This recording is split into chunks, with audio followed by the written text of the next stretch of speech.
I thought I was fine without Dad's inheritance. Until I found his real will, exposed Mom's lies at Thanksgiving, and watched my entire family implode around the turkey. My name's Madeline, I'm 32, and I'm a data analyst in Seattle. I crunch numbers, live in a small apartment with too many houseplants, and keep to myself mostly. Life's been quiet since Dad passed 2 years ago. But quiet doesn't mean peaceful, not when your family's hiding secrets. Dad was my rock. He was a high school math teacher, the kind who'd stay late to help a struggling kid.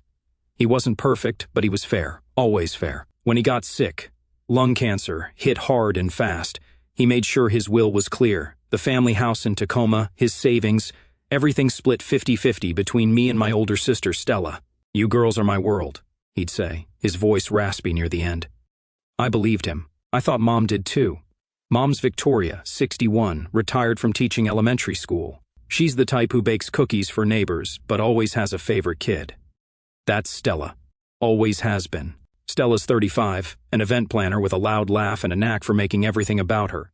She got married young, had a messy divorce last year after her husband cheated. I felt bad for her, really, I did. But Mom? She took it to another level, coddling Stella like she was the only one hurting. I'd call to check in, and Mom would barely ask about me. "Stella's struggling," she'd say. "She needs me." I didn't mind at first. I'm not the type to beg for attention. But it stung, you know? Like I was invisible. Still, I showed up. Family dinners, holidays, all of it.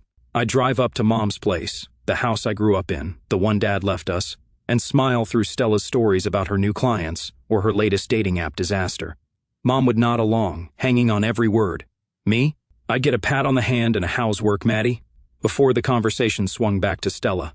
Last month, things got weird. It was a Sunday, one of those crisp Seattle afternoons where the air smells like pine and coffee. I drove to Mom's for dinner, just the three of us.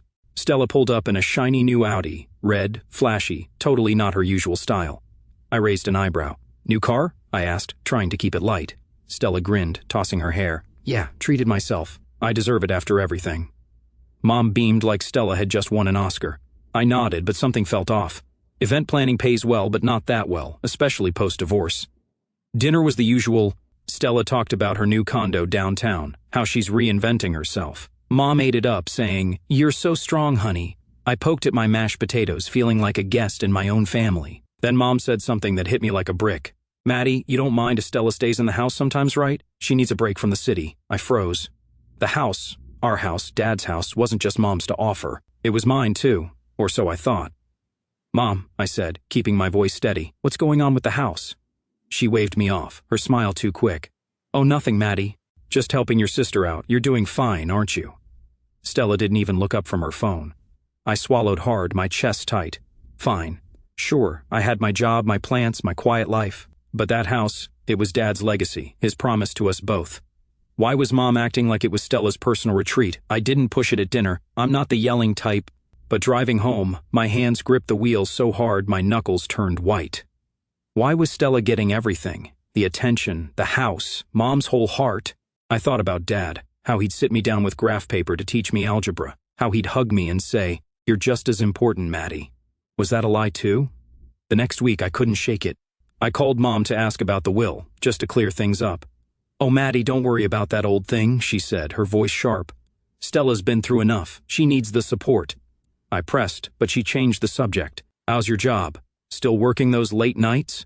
I hung up, my stomach churning. Something was wrong. Really wrong. Then came the kicker. I was at Mom's to grab some old books from Dad's study, math texts I'd borrowed for a work project. While I was there, I overheard Mom on the phone in the kitchen. "It's done," she whispered. "The paperwork's all set. Stella's taken care of." Paperwork? My heart sank. I crept closer, holding my breath. "No, Maddie doesn't know," Mom said. "She doesn't need to. It's better this way." Better? For who? I stood there, frozen, the books heavy in my arms. My own mom, the woman who'd braided my hair and cheered at my graduation, was hiding something big. I didn't say anything. I slipped out, drove home, and sat on my couch, staring at my plants. What was Mom up to? And why was Stella getting everything?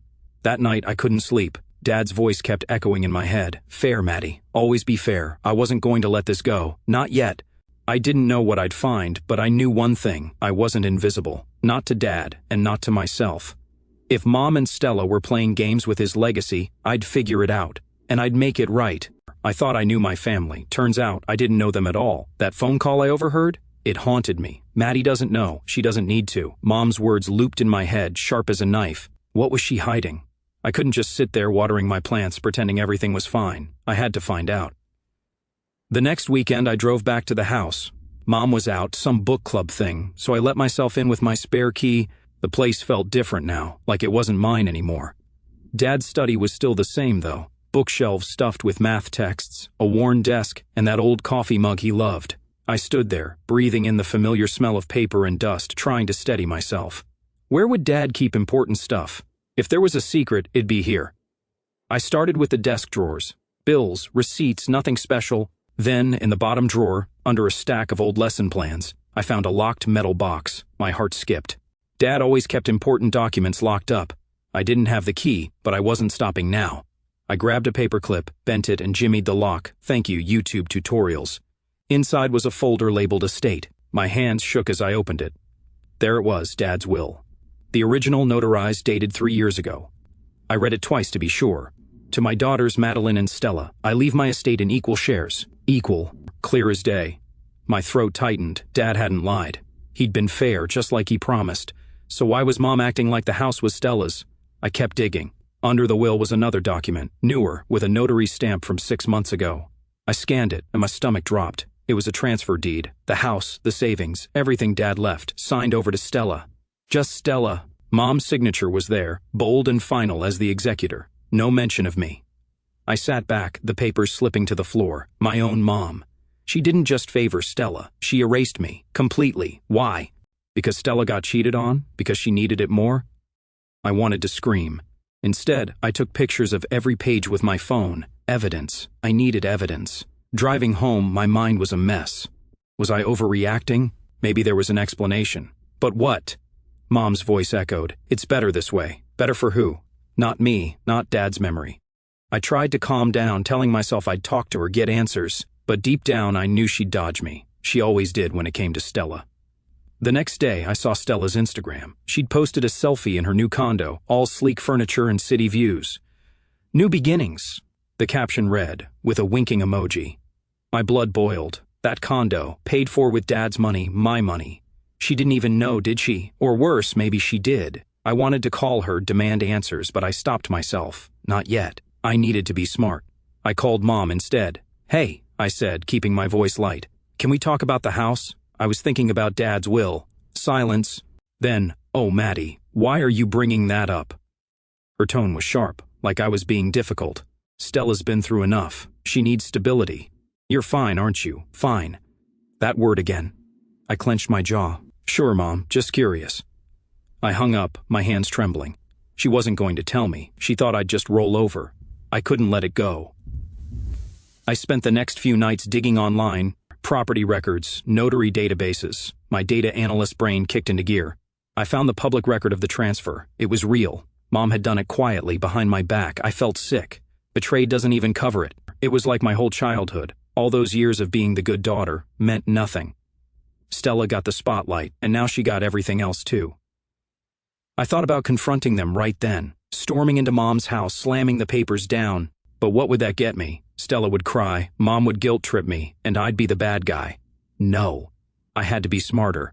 I reached out to Caroline, a friend from college who's now a lawyer. Can you look at something for me? I asked, sending her the photos.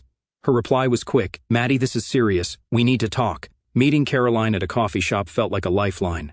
She read the documents, her eyes narrowing. Your mom had no right to do this, she said, stirring her latte. The will's clear. You're entitled to half. Half. The word felt like a promise Dad made, one I was going to keep. What can I do? I asked. Caroline leaned forward. We can fight this. Court, if we have to. But it's not going to be easy. I nodded. Easy? Nothing about this was easy. That night, I sat on my couch, staring at the photos on my phone. The will, the deed, my name crossed out like it didn't matter. I wasn't just hurt, I was angry. Angry at Mom for betraying Dad's wishes. Angry at Stella for taking it all without a second thought. Angry at myself for not seeing it sooner. But I wasn't going to stay quiet. Not anymore. I didn't know exactly what was coming, but I knew one thing. I had the truth. And I was going to use it. Ever had to ruin Thanksgiving to tell the truth? I didn't plan it that way, but that's how it went down. I'd been sitting on the truth for weeks. the photos of Dad's will and that sneaky deed burning a hole in my phone. I could have waited, picked a quieter moment, but something in me snapped. I was done being invisible, done letting Mom and Stella rewrite my life like I didn't matter.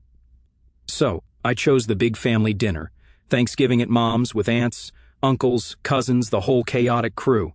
If I was going to do this, everyone needed to see. I got there early, helped set the table, smiled through small talk. Inside, my heart was pounding. The folder with the will and the deed was tucked in my bag, heavy as a brick. Stella showed up late, breezing in with a bottle of wine and a story about some fancy client. Mom fussed over her, of course, adjusting her chair like she was royalty.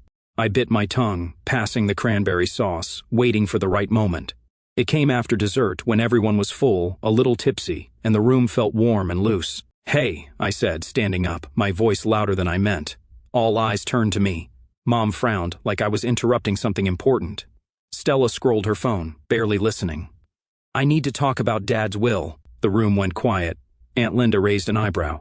Uncle Joe put down his coffee. Mom's smile froze. "Maddie, not now," she said, her voice tight. But I was done with her deflections. "No, Mom, now." I pulled the folder from my bag, my hands steady despite the knot in my chest. "This is Dad's will," I said, holding up the notarized copy. He wanted everything split equally. Me and Stella, fair. I paused, letting that sink in. Stella looked up, confused. Mom's face went pale. "And this," I said, pulling out the deed, "shows Mom signed it all over to Stella." Behind my back, gasps. Cousin Emily whispered, "No way." Uncle Joe leaned forward, squinting. "Maddie, you're blowing this out of proportion," Mom said, her voice shaking. She reached for my arm, but I stepped back. "Am I? You erased me, Mom." "My name's right here." I pointed at the will, my voice cracking. "Dad wanted me to have half. You took that away." Stella slammed her phone down. "You're jealous," she snapped. "You've always been jealous. I needed help." "You're fine." Fine, that word again. It was like a slap. "Jealous?" I shot back. "This isn't about jealousy. It's about what's right, Dad's wishes. You don't get to rewrite them because you had a bad year." The room was dead silent now, forks clinking awkwardly. Aunt Linda looked at Mom, shocked. "Victoria, is this true?" she asked. Mom stammered. I was protecting Stella. She's been through so much." Her eyes darted to me, pleading. "Maddie, you don't understand." "I understand plenty," I said, my voice low but firm. "You lied. Both of you." I laid the papers on the table, right next to the pumpkin pie. "Look for yourself." Cousin Ryan grabbed the will, scanning it. "She's right," he muttered. "It says equal shares." Stella stood up, her chair scraping. "This is ridiculous. You're making a scene," she yelled, storming toward the kitchen. Mom started crying, soft sobs that felt more like a performance than real pain. "I didn't budge." "I'm not the one who made this a mess," I said, loud enough for everyone to hear. "You did that when you went behind my back." Uncle Joe shook his head, muttering something about fairness. Aunt Linda looked at Mom like she didn't know her anymore. The kids at the table were wide-eyed, sensing the drama but not fully getting it. I felt like I was floating, watching it all unfold. Was I the bad guy? No way. Not when I was fighting for what Dad wanted. Stella came back, her face red. "You're so selfish, Maddie," she hissed. "You have your job, your life." "What do I have?" I almost laughed. "You have a condo, an Audi, and everything Dad left us," I said, "and you didn't even question it." She opened her mouth, then shut it. For once, she had nothing to say. Mom reached for her hand, whispering, "It's okay, honey." That was it. I was done. I grabbed my bag. "I'm not doing this anymore," I said, looking at Mom. "You chose her over me, over Dad." I walked out, the cold November air hitting my face. Behind me, I heard voices, some angry, some confused. My phone buzzed as I got in my car. Group chat notifications. "Maddie's out of line," Cousin Sarah texted. "No, Victoria's wrong," Ryan replied. The family was splitting, right down the middle. I didn't care, not then. Driving home, I felt raw, like I'd ripped open a wound but also set something free. I wasn't shaking anymore. I was angry, sure, but clear-headed. They thought I'd stay quiet, roll over like always. They were wrong. I had the truth, those papers, and Caroline's number on speed dial. This wasn't over. Not by a long shot. I didn't know what came next, but I knew I wasn't backing down. Not after that. I didn't want revenge. I wanted justice. There's a difference, right? Revenge is personal, messy. Justice is about setting things right, honoring what's true. After that Thanksgiving blow-up, I could have screamed, cried, or posted a rant online for the world to see. But that's not me. I'm the quiet one, the one who plans. So I called Caroline, my lawyer friend, and got to work. If Mom and Stella thought they could erase me from Dad's legacy, they were about to learn how wrong they were. Caroline met me at a diner near her office, the kind with sticky tables and endless coffee refills. "We've got a case," she said, flipping through the photos of the will and deed on my phone. "Your dad's intent was clear. The transfer's shady. Your mom overstepped as executor." Her voice was calm, professional, but her eyes were sharp. "You ready for court?" I nodded, stirring my coffee. "I'm ready." Was I? My stomach churned, but I wasn't backing down. Not now. We filed the lawsuit within a week. Small claims court, nothing dramatic like TV, but it felt huge. I was suing my own mom and sister. How did it come to this? I kept picturing Dad's face, his voice saying, "Fair, Maddie. Always be fair. This was for him. For us." Caroline prepped me, "Keep it simple, stick to the facts. You've got the original will," she said. "That's your ace." I clutched those papers like a lifeline, reading them over every night until I could recite them. The court date came fast. A gray morning, rain smearing the courthouse windows. I wore my best blazer, trying to look put together, but inside I was a mess. Mom and Stella showed up with a lawyer, a guy in a cheap suit who kept checking his watch. Mom wouldn't look at me. Stella glared, her arms crossed, lips pursed like I'd ruined her life. The courtroom was small, just a judge, a clerk, and us. No jury, no theatrics, just the truth, waiting to come out. The judge, an older woman with sharp eyes, called us up. Caroline went first, laying out the case. "My client was entitled to half her father's estate," she said, her voice steady. "This will proves it." The transfer to her sister was unauthorized. She slid the documents across, Dad's will, the notarized deed, everything. I watched the judge's face, unreadable. My turn came. I stood, my voice quieter than I wanted. "Your Honor, my father wanted us to share everything. My mother signed it all to my sister without my knowledge. That's not what he wanted." Mom's lawyer fumbled, claiming she acted in good faith for Stella's well-being. Good faith? I almost laughed. The judge raised an eyebrow. "And the original will?" she asked. He stammered. "It's outdated." Caroline pounced. "It's notarized, signed, and legally binding," she said, pointing to the date. Stella shifted in her seat, whispering to Mom. I caught her eye for a second. She looked angry but also scared. Good. Mom took the stand next. Her voice shook, playing the victim. "I just wanted to help my daughter," she said, dabbing her eyes. She'd been through so much. The judge didn't look impressed. "And your other daughter?" she asked. Mom hesitated, then mumbled, "She's fine. She didn't need it." My chest tightened. Fine. That word again like a slap. I wanted to yell, but I didn't. I just sat there, letting the truth do the talking. Stella was worse. She stood, tossing her hair, and launched into a speech about her divorce, her struggles, how she deserved the house. "My sister's just jealous," she said, pointing at me. "She's always been like this." The judge cut her off. "Stick to the facts, please." Stella's face went red, and she sat down, muttering. Their lawyer tried to pivot, arguing technicalities, but it was weak. Caroline had them cornered. The judge took a long look at the documents. My heart pounded so loud I thought everyone could hear it. "This will is clear," she said finally. "The estate was to be split equally. The transfer violated the decedent's intent. She ruled in my favor. Half the house, half the savings, all mine, just as Dad wanted." Caroline squeezed my hand under the table. I didn't smile. I didn't cry. I just felt lighter. Stella stormed out, heels clicking. Mom followed, head down, her lawyer trailing behind. I stayed, signing paperwork with Caroline. "You did it," she whispered. "Did I? It didn't feel like winning. It felt like surviving." As we left the courthouse, the rain had stopped. I looked at Caroline. "What now?" I asked. She shrugged. "You move forward. That's what." Driving home, I kept thinking about Mom's face, crumpled, humiliated. Stella's too, all that bravado gone. Part of me wanted to feel bad, but I couldn't. They'd made their choices. I'd begged Mom to explain, to make it right, and she didn't. Stella took everything without a second thought. This wasn't revenge. It was justice. Dad's wishes, honored at last. I didn't gloat. I didn't post about it online or call up cousins to brag. I just went home, watered my plants, and sat on my couch. The folder with the will was still there, a reminder of what I'd fought for. I wasn't done yet, not completely. There was still the question of what to do with my half, how to move on. But for the first time in months, I felt like I could breathe. Like I wasn't invisible anymore. Sometimes, family isn't what you thought. That's the hardest pill to swallow. After the courtroom, I felt lighter, like I'd finally exhaled after holding my breath for months. But it wasn't joy. It was just relief. The judge's ruling gave me back my half of Dad's estate. His house, his savings, his promise. I'd fought for it, won it, but now what? I sat on my couch that night, staring at my plants, wondering what Dad would say. "You did good, Maddie." I could almost hear him. "You stood up. I didn't waste time." Within a month, I sold my share of the house.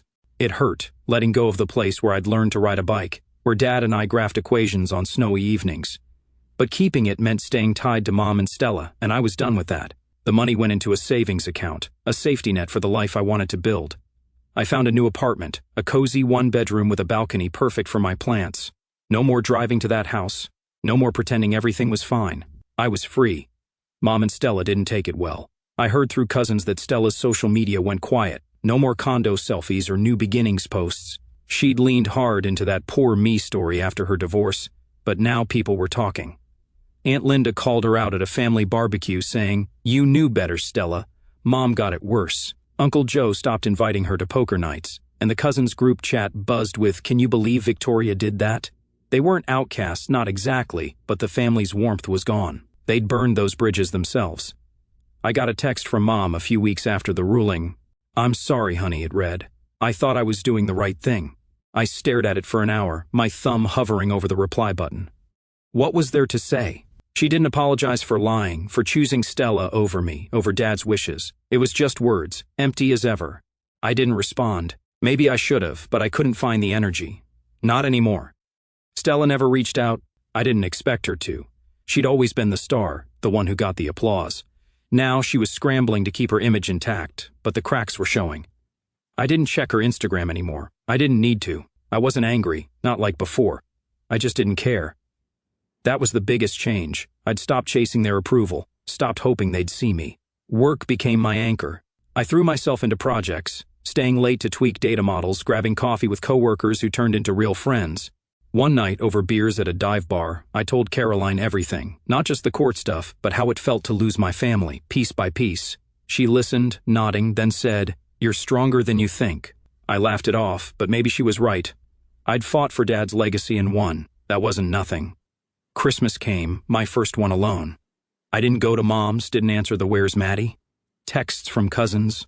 Instead, I put up a tiny tree, strung lights on my balcony, and watched cheesy holiday movies with takeout. It was quiet, but peaceful. For the first time, I wasn't trying to fit into someone else's idea of family. I thought about Dad, how he'd smile at my little setup, maybe sneak an extra cookie like he used to. "You're enough, Maddie," he'd say. I was starting to believe it. I started therapy too, not because I was broken, but because I wanted to understand. Why did Mom choose Stella? Why did I let myself feel invisible for so long? The therapist, a kind woman with a knack for asking hard questions, helped me see it wasn't about me. Mom's favoritism, Stella's entitlement, that was their baggage, not mine. I'd spent years trying to earn their love, but love shouldn't feel like a competition. That hit hard. What did I learn? Family's not just blood. It's trust, respect, showing up for each other. Dad was my family, always will be. Caroline, who stood by me, she's family. My coworkers, who made me laugh when I wanted to cry, they're family too. Mom and Stella? They're just people I used to know. That sounds cold, but true. I don't hate them. I just don't need them anymore. I'm not saying it's all perfect now. Some nights, I still wonder if I could have handled it differently. Talked to Mom sooner, avoided the courtroom drama. But then I remembered Dad's voice. "Fair, Maddie. Always be fair." I fought for what was right, not just for me, but for him. That's enough. As I write this, I'm on my balcony, coffee in hand, watching the city wake up. My plants are thriving, and so am I. I'm not rich, not famous, just a woman who stood up when it counted. If you're reading this, maybe you're fighting your own battle. Maybe your family's let you down too. Here's what I'd say. You're not invisible. You're worth fighting for. And sometimes, the hardest fights lead you to a place where you can finally breathe. If this hit close to home, hit subscribe, drop a comment, and let's talk. I'm here. And I listen.